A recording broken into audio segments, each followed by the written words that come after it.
Bismillahirrahmanirrahim. Assalamualaikum warahmatullahi wabarakatuh. Perkenalkan, saya Muhammad Rizky Maulidin dan kali ini saya akan mengerjakan beberapa soal untuk kuis 2 pengantar analisis fungsional 2026. Jadi eh, ada 3 soal dari chapter 3 di buku Brian dan ada 3 soal di chapter 4. Oke, itu yang pertama di chapter 3 di nomor 33. Jadi dia berikan membuktikan the following inequalities untuk A, B yang jadi kompleks, yaitu 2 mutlak A, B, 2 mutlak A mutlak B kurang dari sama dengan mutlak A kuadrat plus mutlak B kuadrat, dan mutlak A plus B kuadrat kurang dari sama dengan 2 dikali mutlak A plus mutlak B kuadrat. Nah, terus eh, dibukti menggunakan apa namanya pertidaksamaan berikut untuk menunjukkan bahwa L2 ini adalah ruang vektor dan L2 dengan eksempel 3,8, eh, L2 ini adalah suatu ruang hasil kali dalam inner product. Nah, jadi kalau menggunakan eh, kesamaan segitiga pada awalnya kan kita tahu bahwa berlaku seperti ini dulu, di mana mutlak A dikurangi mutlak B dia dan dikuadratkan dia udah pasti lebih dari sama dengan nol karena dia dikuadratkan. Kemudian setelah kita ekspansikan dia menjadi mutlak A kuadrat min 2 mutlak A mutlak B ditambah mutlak B kuadrat. Nah, kita tahu bahwa ah, mutlak A min mutlak B kuadrat lebih dari nol, maka lebih dari sama dengan nol, maka ini pun juga lebih dari sama dengan nol. Sedemikian hingga kita bisa memindahkan atau ibaratnya menjumlahkan ini dengan kedua persamaan ini dengan 2 mutlak A, maaf, mutlak A dengan mutlak B.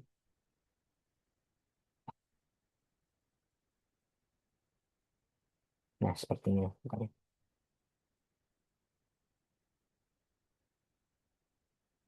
Nah, dia seperti ini. Sehingga kita mendapatkan pertidasamaan sebagai berikut. Nah, ini sudah terbukti. Kemudian, untuk yang kedua, kita menggunakan pertidasamaan di mana kita tahu bahwa ketika kita punya mutlak A ditambah B, wait, B itu tidak lebih dari kurang dari sama dengan mutlak A ditambah mutlak B. Nah, kemudian kalau sama aja kalau kita kuadratkan maka akan berlaku seperti ini. Nah, setelah itu kita ekspansikan. Ini kan jadinya mutlak A plus B kuadrat kurang dari sama dengan yang bagian sini kita kuat diekspansikan. Jadi A kuadrat plus B mutlak B kuadrat harusnya plus 2 mutlak A mutlak B. Nah, dengan pertidaksamaan yang sudah kita dapatkan di sebelumnya, maka kita bisa ekspansikan 2 mutlak A mutlak B itu berupa apa? Ya, mutlak A kuadrat tambah mutlak B kuadrat sehingga dia menjadi seperti ini. Nah, akhirnya kita punya A mutlak A tambah mutlak A kuadrat, yaitu 2 mutlak A kuadrat, mutlak B kuadrat tambah mutlak B kuadrat, itu jadi 2 mutlak B kuadrat. Maka kita ekspansikan seperti ini. Maka persamaannya di sini dia terpenuhi. Nah, sekarang kita membuktikan bahwa dengan persamaan ini adalah menggunakan persamaan ini kita buktikan bahwa L2 adalah eh, vector space dan juga dia dengan definisi example ini dia adalah ruang hasil kali dalam. Nah, pertama-tama kita ambil dulu di kita buktikan bahwa dia tertutup. Nah, dengan kita ambil barisan AN dan BN yang ada di L2 dan juga ada alfa dari apa bahasanya? Dari suatu lapangannya, harusnya berarti C ya, kemiringan kompleks. Nah, kita buktikan bahwa A plus B itu ada di L2. Dengan cara apa? Nah, kita kita tahu dulu bahwa eh, barisan A dan B itu konvergen seperti berikut. Gitu. Jadi gitu ya. Nah, karena itu Kalau berarti dengan ketidaksamaan yang awal, yang bagian B, di mana kita tahu seperti ini. Nah, berarti kalau kita jumlahkan, kita deretkan, kedua sisi kita deretkan, di deret sini kita deretkan, di sini juga kita deretkan. Nah, karena barisan AN dan BN itu terbatas, atau dia ibaratnya konvergen seperti ini, maka barisan yang bagian AN plus BN dia juga sudah pasti terbatas, kurang dari tak hingga. Pembuktiannya dari mana? Pembuktiannya dari bentuk sini. Nah, ujung-ujungnya kita ke sini nantinya dengan perbedaannya. Nah, dua bisa keluar dan ini nanti jadi jumlahan barisan AN ditambah jumlahan barisan BN kuadrat. Nah, karena kita tahu AN itu konvergen dan BN itu juga konvergen, maka dikali dua pun hasilnya tetap konvergen. Ini jadinya kurang dari tak hingga. Ini juga BN juga kurang dari tak hingga. Nah, alhasil barisan ini semuanya adalah barisan konvergen. Deret konvergen, sorry. Oleh karena itu kita bisa dapatkan barisan AN dan plus BN itu juga ada di L2. Nextnya, kita buktikan bahwa alfa AN itu ada di L2. Nah, hmm, dengan sifat mutlak karena AN alfa ini adalah sebuah konstanta dari lapangannya, maka dia bisa keluar. Dari alfanya kan dia bisa keluar dan juga dikuadratkan juga. Dan karena dia sebuah konstanta, maka dia bisa keluar dari deret, bukan yang dihitung di dalam deretnya. Nah, karena barisan A ini nanti juga ujung-ujungnya terbatas atau konvergen, maka walaupun dikali konstanta pun dia tetap konvergen. Ini menunjukkan bahwa barisan alfa AN itu juga ada di L2. Maka kita terbuktikan bahwa L2 itu adalah ruang vektor. Dan sekarang kita lihat dulu. Kita ingin buktikan bahwa ruang in- hasil kali dalam ini merupakan ruang hasil kali dalam. Kita membuktikan bahwa ini adalah hasil kali dalam. Nah, oleh karena kita buktikan dengan pertama, apakah eh, pemetaan ini well defined atau apa bahasanya itu terdefinisi dengan baik. Nah, karena kita pada sebelumnya tidak dikasih pemetaannya sebagai berikut. AB, hasil kali dalam dari AB itu sama dengan jumlahan barisan dari AN dikali komplement konjugat dari BN. Untuk A sama B ada di L2. Nah,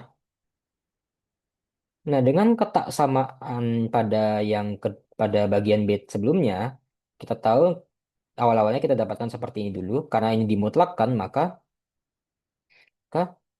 BN ini konjugatnya hilang ya, karena sama. Mutlak BN sama dengan mutlak konjugat BN. Dan dengan ketaksamaan itu, awalnya kan di sini harusnya ada dua. Nah, tapi duanya pindah ke sini, karena dibagi dua semuanya. Nah, sedemikian hingga pemetaannya jadi A, B sama dengan jumlahan dari AN kali BN N konjugat itu kurang dari ini semua. Nah, karena dia memenuhi, karena dia masih ada dalam rumpun L2, maka fungsi pemetaan eh, ruang inner, eh, ruang apa namanya, hasil kali dalam ini, L2 kali L2 ke L2 itu well defined. Karena pemetaannya akan kembali ke L2, seperti itu.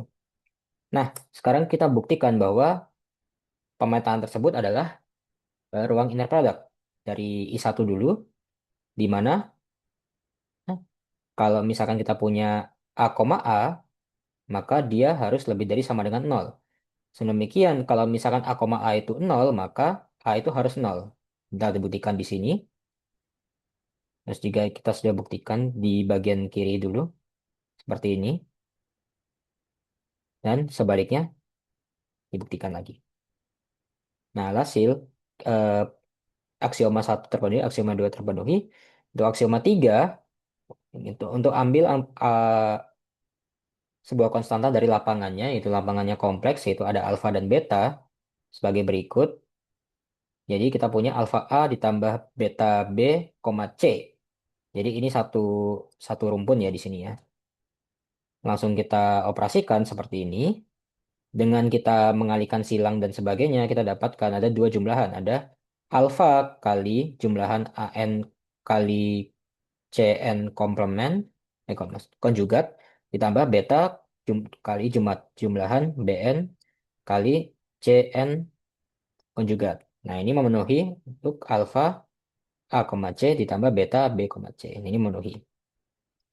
Nah, terakhir, karena ini mainnya di kompleks, maka kita buktikan bahwa A, B itu sama dengan konjugat dari B, A. Dan ini sudah dibuktikan dari sini, di mana konjugat dari B, A yaitu jumlahannya dikonjugatkan, dan karena ini jumlahan, perkalian maksudnya, maka bisa kita notabene-nya balik. Ini kan A-nya konjugat dua kali, maka jadi A biasa.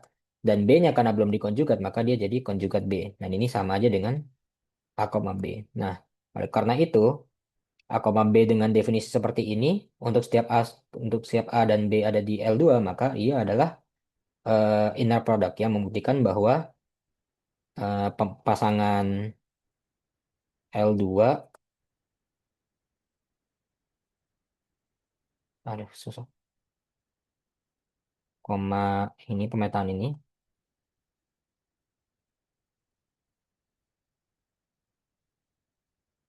itu adalah inner product, ruang inner product, seperti itu. Jadi, nextnya. Nah, next questionnya untuk exercise 3,8, kita punya vektor, eh, kita punya X itu adalah ruang inner product, dan kita tunjukkan bahwa jika dua vektor X dan Y itu ada di X yang ada yang merupakan yang ortogonal, jika dan hanya jika dia memenuhi seperti persamaan ini, norm X plus alpha Y sama dengan norm X min alpha Y untuk setiap alpha yang ada di lapangannya. Dan juga disuruh bikin gambaran ini di R2-nya. Nah, pertama-tama kita buktikan dari kiri ke kanan dulu. Yaitu jika XY itu ortogonal, maka normnya sama. Norm X plus alpha Y sama dengan norm X min alpha Y. Untuk setiap alpha yang ada di F lapangannya. Nah, kita tahu bahwa kalau misalkan ini kita kuadratkan, biar mudah, normnya kita kuadratkan biar mudah, supaya tidak ada di sini, biar tidak ada akar. Nah, ini sama aja dengan inner product dari X plus alpha Y, X plus alpha Y. Nah, dengan aksioma yang ini pada kita nanti dapatkan, ini nanti jadi aksioma X, X. Kemudian di sini, karena kita mainnya lapangan F yang dimana bisa kompleks, maka kita pakai yang definisi yang ruang inner product untuk kompleks, di mana nantinya bagian sini itu nanti jadi konjugat. Itu menunjukkan alfa, di sini ada alfa konjugat seperti itu. Nantinya dia ini alfa konjugat X, Y plus alfa Y, X plus alfa kuadrat norm Y. Ini juga sama nanti Y,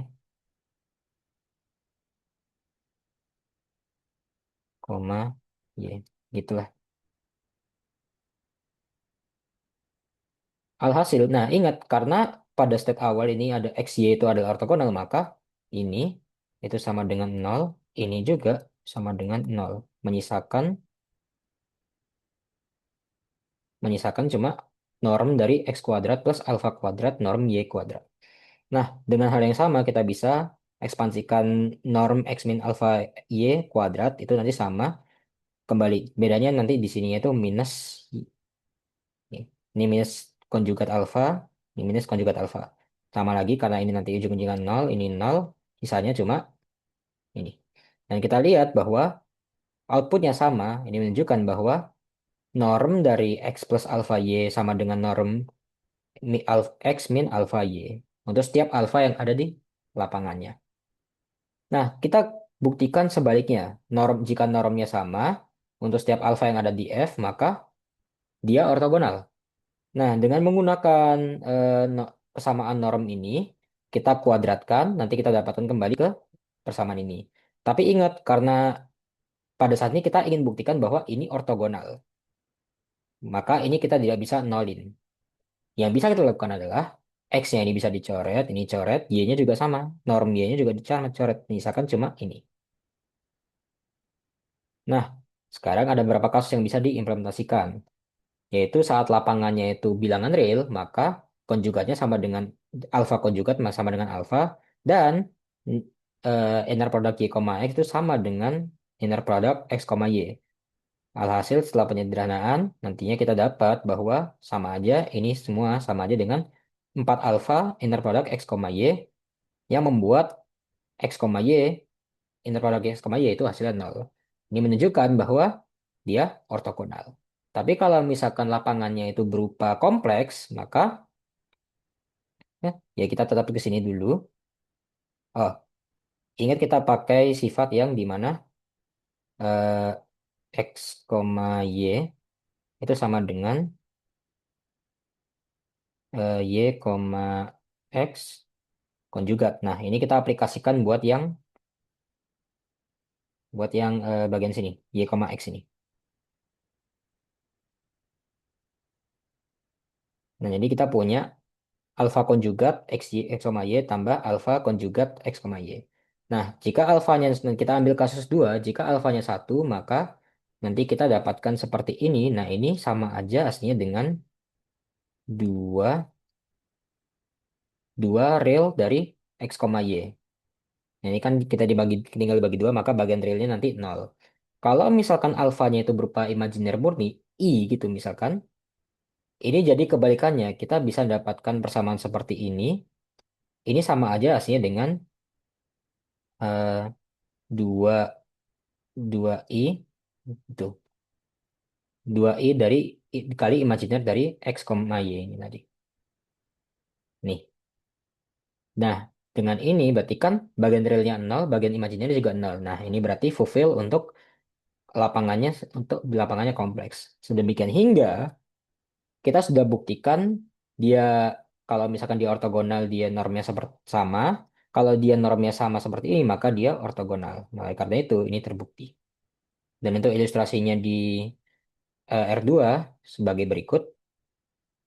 Ujung-ujungnya vektor ini kan sama panjangnya dengan vektor ini.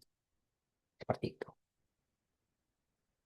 Nextnya, untuk untuk exercise 3.9, kita punya himpunan vektor A. A vektor A itu 1, 1, 4, 1 dan B itu -1, 0, 1 di R3.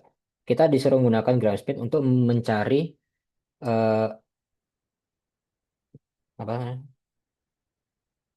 Vektor himpunan vektor ortonormal atau basis ortonormal dari S ini. Nah, pertama-tama kita pastikan dulu. Sebelum kita ngajuin ke ortonormal, kita harus pastikan dia ortogonal terlebih dahulu.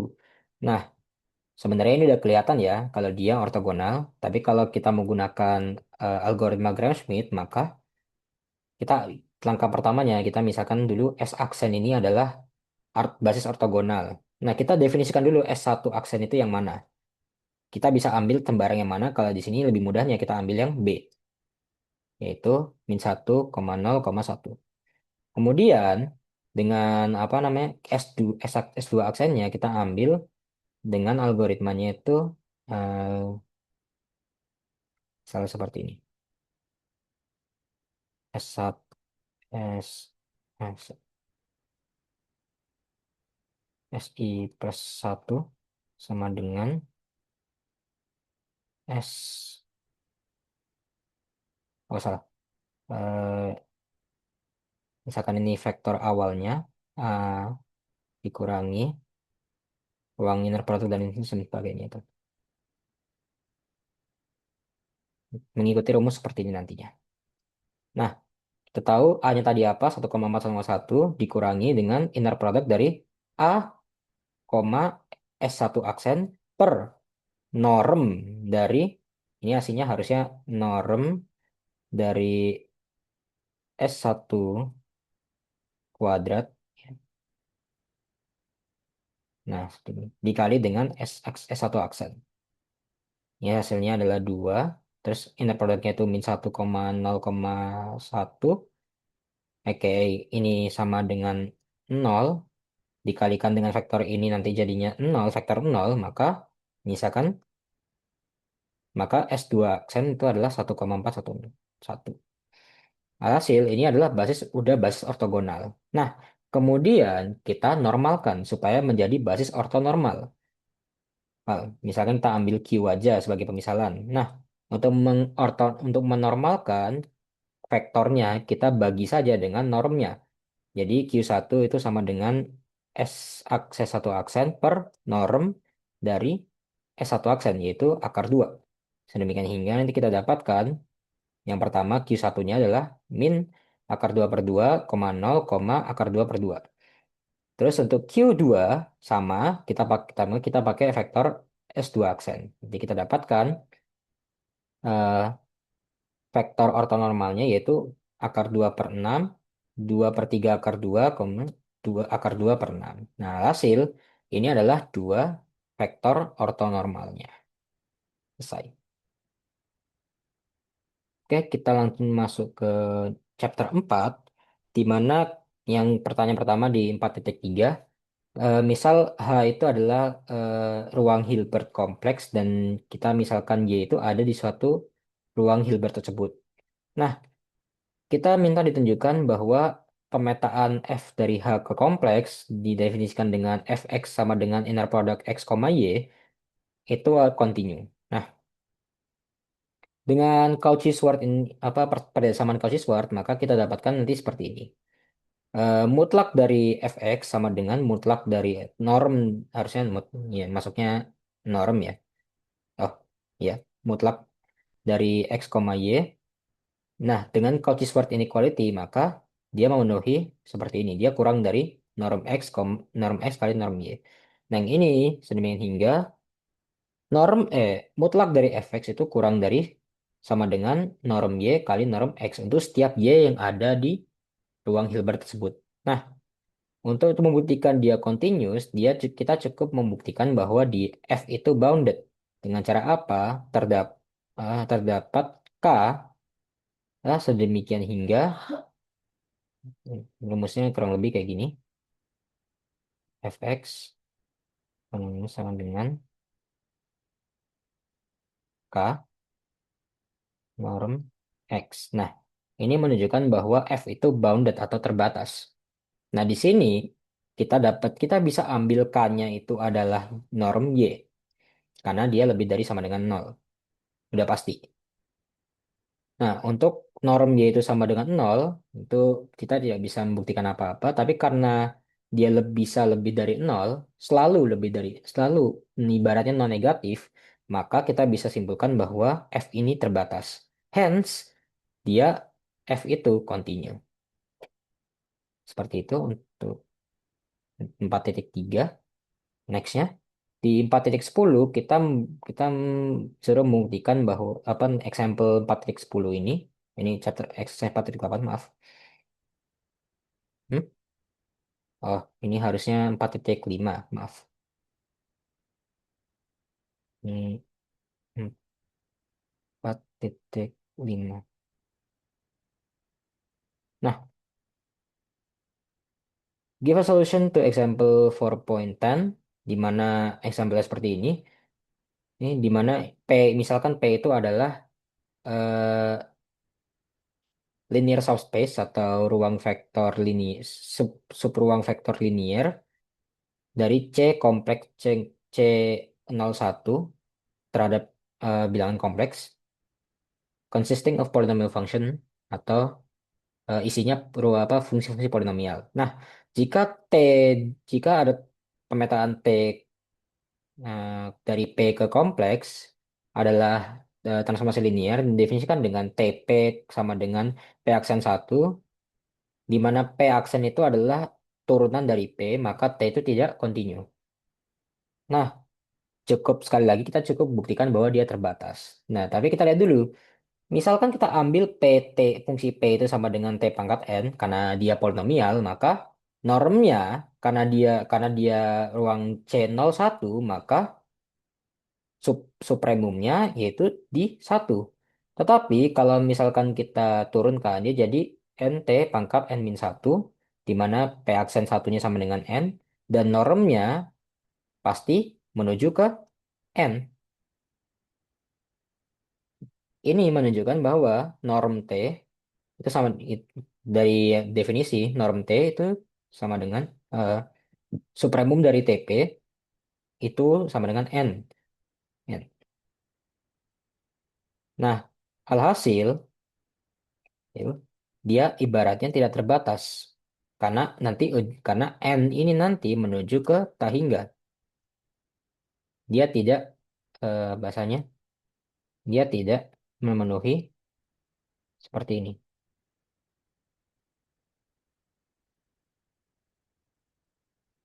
Uff, dia tidak memenuhi seperti ini karena ujung-ujungnya N nanti menuju sampai tak hingga. Nah, hence karena dia tidak memenuhi syarat terbatas maka T tidak continue.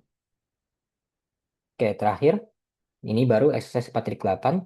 Misal T itu adalah CR01 sampai ke R adalah transformasi linear yang didefinisikan dengan TF sama dengan integral 01 fx dx. Kita menunjukkan bahwa norm dari T itu adalah kurang dari sama dengan satu, dan jika G itu fungsi G itu sama dengan satu untuk setiap X yang ada di 0 sampai satu, tunjukkan kita suruh mencari no, mutlak dari TG dan cari norm T-nya. Nah, pertama kita tahu bahwa norm dari fungsi apa metrik CAB di sini adalah norm F sama dengan supremum dari mutlak Fx untuk setiap F yang ada di CR01. Dan X-nya juga harus di 0,1. Norm dari operator T itu didefinisikan dengan sebagai berikut. Nah, jadi untuk setiap F yang ada di CR01 bisa didapatkan sebagai berikut. Nah, ini kan integralnya dinormkan kan, dimutlakan kan, tapi kita menggunakan ketasamaannya yaitu apa namanya? Mutlak integral ini itu kurang dari sama dengan integral dari mutlak fungsinya. Ini harusnya ada dx, maaf. Ini dan dia kurang dari sama dengan eh, supremum dari fungsi f yang ini sendiri, yaitu satu nanti ujung-ujungnya. Nah, demikian hingga norm t karena karena kita cari supremum dari TF dan kita tahu bahwa eh, TF itu kurang dari sama dengan satu ujung-ujungnya, maka dia kurang dari sama dengan satu. Ini terbukti. Jadi persamaan ini terbukti. Dan terakhir, kita cari TG. Karena TG itu tadi adalah fungsi sama dengan satu, maka langsung saja ini gampang, langsung hitung saja kan satu. Nah, kemudian T, norm T kita definisikan sebagai ini. Nah, hmm, ibaratnya G ini kan adalah fungsi paling atas karena dia konstanta satu ya. Maka kita labelkan ini norm T-nya itu udah pasti lebih dari sama dengan mutlak TG. Itu nanti hasilnya satu. Dan karena sebelumnya norm T itu adalah kurang dari sama dengan satu, dan sekarang kita dapatkan norm dari T itu lebih dari sama dengan satu, kita ambil irisannya yaitu norm T itu sama dengan satu. Selesai. Nah, seperti itu penjelasan soal-soal 6 soal buat chapter 3 dan 4. Referensi dari buku Linear Functional Analysis Brian. Sekian, terima kasih. Saya tutup. Wassalamualaikum warahmatullahi wabarakatuh.